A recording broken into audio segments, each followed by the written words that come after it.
먼 이국 땅 로스앤젤레스에서 재외동포로 열심히 살던 한인 여성들의 피로와 묵은 때를 씻겨내려주던 여성 스파. 편안한 분위기는 어디 가고 남성의 성기를 그대로 가진 채 당당히 옷을 벗고 들어온 남성이 여성들 앞에 나타났습니다. 공간에 있던 어린 여자아이와 여성들은 충격에 떨었고 사람들이 항의하려 하자 그는 당당하게 말했습니다. 나는 여성이다. 이건 차별이다. 그 순간부터 진짜 피해자들의 목소리는 묻혔습니다. 그 남성의 성별 정체성은 법적으로 보호받는 권리가 되었고 충격에 놀란 여성들은 오히려 혐오 세력으로 몰리기 시작했습니다. 이건 단순한 해프닝이 아닙니다. 차별금지법이라는 허울 좋은 이름 아래 이 법이 누구를 보호하고 누구를 외면하는지 보여주는 2021년 미국에서 벌어진 실제 사건입니다. 그런데 데런 머리저라는 이 남성, 알고 보니 과거에도 음란 노출 행위로 유죄 판결을 받았고 이후엔 성범죄자로도 등록된 인물이었습니다. 여성인지 남성인지 혼란스러운 그의 성 정체성은 권리였을까요? 아니면 또 다른 범죄의 방패막이었던 걸까요? 여러분, 미국에서의 이 사건이 시사하는 바는 포괄적 차별금지법이 시행되었을 때 대한민국에서 똑같이 일어날 수 있는 일입니다. 지금도 계속 대한민국에서 재정 시도가 끊이지 않는 법안이죠. 과장하지 말라고요. 그런 내용이 어디에 써 있냐고요?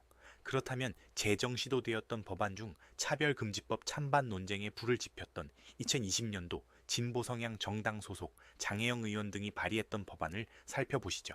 차별금지법 제2조 5회에 의거하면 성별 정체성이란 자신의 성별에 관한 인식 또는 표현을 말하며 이는 스스로 인지하는 성이 타인이 인지하는 성과 불일치하는 상황 또한 포함한다 고 명시되어 있습니다. 그리고 제3조 1항 1호에 의거하면 합리적 이유 없이 성별을 이유로 어떤 재화 시설을 이용할 때에 특정 개인이나 집단을 분리, 구별, 제한, 배제, 거부하거나 불리하게 대우한다면 이는 차별금지법에서 정의하는 실제 차별 행위로 금지 대상에 해당합니다. 즉, 목욕탕에 들어와 자신을 여성이라고 주장하는 사람이 남성 성기를 가졌다고 해서 나가달라고 요구할 수 없는 상황은 지어낸 말이 아니라는 것이죠. 성별 정체성과 성적 지향 등이 법적으로 정의되는 경우 어떤 일들이 발생할지 상상해 봅시다.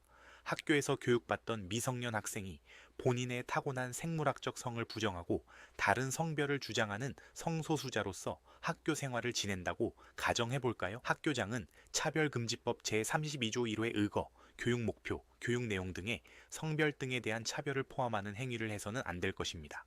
이는 학교 등 교육기관에서 생물학적 남성, 여성에 대해 다루는 교과 과정, 예를 들어 과학교과에서의 남녀 생식기관 관련, 보건, 성교육 영역, 기술 가정 교과에서 가족과 성 역할 등 보편적 윤리와 과학적 사실에 입각한 성교육을 할 때에도 성소수자로 스스로 주장하는 학생이 교육 중 그 권리를 침해당했다고 느끼지 않도록 주의하여야 할 것이고, 이는 기존 생물학적 성별을 자연스럽게 인지하고 있는 대다수의 다른 학생들이 기존의 성교육을 받을 권리를 야금야금 줄여나갈 것이라는 거죠. 이후엔 아동권리협약에 의하면 미성년인 아동은 정신적, 신체적, 미성숙 상태에 놓여 있기 때문에 모든 형태의 성적 착취로부터 보호되어야 한다고 규정하고 있는 만큼 미성년자를 보호해야 함에도 불구하고 성별에 대한 기존 개념을 흔들고 혼란을 야기하여 올바르게 성숙할 권리를 침해당하게 되는 겁니다. 또한 동성애 부모가 늘어나는 경우 더 이상 부와 모로 불리는 행위가 차별이 되고 양육자 1, 양육자 2로 불리게 된다든지 정상이라고 여겨졌던 많은 것들이 비정상이 되고 비정상이 정상으로 인식될 것입니다. 이런 내용이 교육과정에 포함되어 학습된다면 이 사회에 더 이상 가정이라는 개념이 존재하지 않을지도 모릅니다. 마지막으로 한 가지 사례를 더 생각해 보겠습니다. 차별금지법 제29조에 따르면 방송통신 콘텐츠를 제작하거나 공급하는 자는 성별 등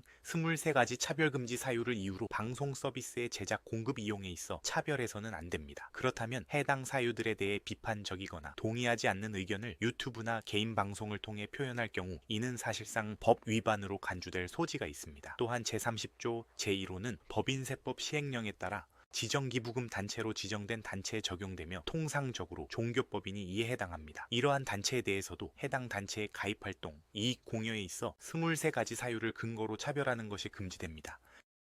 즉, 종교적 교리에 따라 특정 가치관을 설파하고 그에 기반한 양심적 표현이나 교리적 입장을 중심으로 운영되는 종교 단체조차도 차별금지 사유에 해당하는 내용을 비판적으로 표현하거나 실천하는 것이 제약받을 수 있습니다.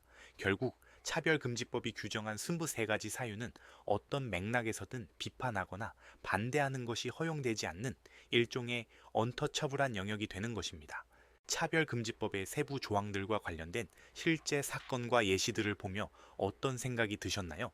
자연을 보호하기 위해 우리는 환경보존법을 만들어 인간의 삶의 토대가 되는 환경을 아끼고 함부로 훼손할 수 없게 합니다.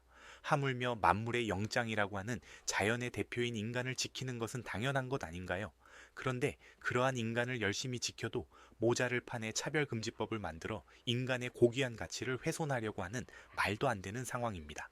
인류의 보편적 가치 존속과 사회 발전 및 안정적 유지를 위해 사회적 합의와 시행착오를 거쳐서 확립된 사회 질서들이 일부 잘못된 생각을 가진 자들과 그들의 행동들로 인해 붕괴될 것이라는 머릿속 상상은 조만간 현실이 될지도 모릅니다. 차별금지법은 법의 문제가 아니라 인간의 가치와 인류 존속의 문제입니다. 인간의 고귀한 가치를 파괴하는 자연 파괴법이고, 내 자유를 위해서 다른 사람의 자유를 억압하고 내가 이런 생각을 하기 때문에 너도 같은 생각을 가져야 한다는 역차별의 악법입니다. 우리 모두 이러한 차별금지법 제정 시도를 막고 목소리를 높여야 합니다.